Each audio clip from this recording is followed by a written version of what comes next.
Përshëndetje të gjithëve, mirë se keni ardhur në ekranin e Report TV. Vijojmë të qëndrojmë së bashku në transmetim të drejt për drejt, do të jemi deri në 19:30 minuta duke referuar të gjithë zhvillimeve kryesore në vend politikës, por padyshim edhe të rejave të fundit që do të vinë nga terreni nëpërmjet kolegëve tan. Por edhe në studio do diskutojmë me panelistët tanë në tema shumë të rëndësishme që lidhen në mënyrë të drejtë për drejt me të gjithë qytetarët që na ndjekin në këtë çast në shtëpi, por së pari ndalemi fillimisht shkurtimisht me zhvillimet kryesore deri në orën 17.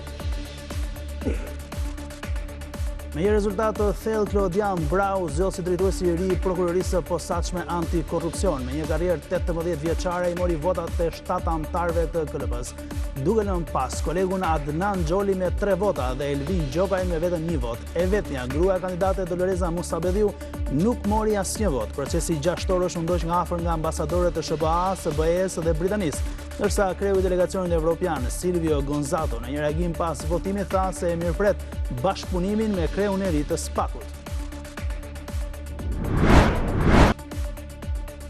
Opozita u tërhoq nga procesi avokatit të popullit edhe pse në kuvend përfunduan 6 kandidatë mbështetur prej saj. Mes tyre PS paralajmëroi të votojë sot kreun e ri të këtij institucioni. Opozita kërkoi që votimi të hiqej nga rendi i ditës me argumentin se firmat mbështetëse nuk tregojnë se rrjedhimisht kandidatët janë propozimi tyre. Kontestimin e ka ndaj emrit të Endri Shabanit, të cilin parimisht e mbështetën me firmat e 35 deputetëve, por sot e quajnë të kapur nga APS.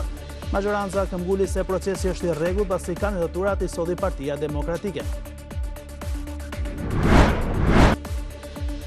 Teksa pritet miratimi në kuvend, ndërkombëtarët e shohin me shqetësim paketën ligjore që majoranca ka pagëzuar me emrin paqja fiskale. Në një reagim për Report TV, Brukseli shpreh shqetësime për këtë projekt ligj, që sipas tij dekurajon bizneset të paguajnë taksa. Të BE përsëriti nevojën për vendosjen e masave mbrojtëse të forta kundër pastrimit të parave. Më herët edhe Dhoma Amerikane e Tregtisë shprehu kundërshti, duke u shprehur se cënohet konkurrenca e ndershme. Me vendim të gjykatës së posaçme, ish-ministri i mjedisit Lefter Koka ka fituar më në fund lirinë pas 4 vitesh në qelitë e burgut të Durrësit. Gjyqtari Bib Ndreca arriti në përfundimin se afatet e paraburgimit për inceneratorin e Fierit ishin tejkaluar. Më herët kishte fituar lirinë me kusht për inceneratorin e Elbasanit, ndërsa dënimi për atë të Tiranës po ashtu ishte shuar.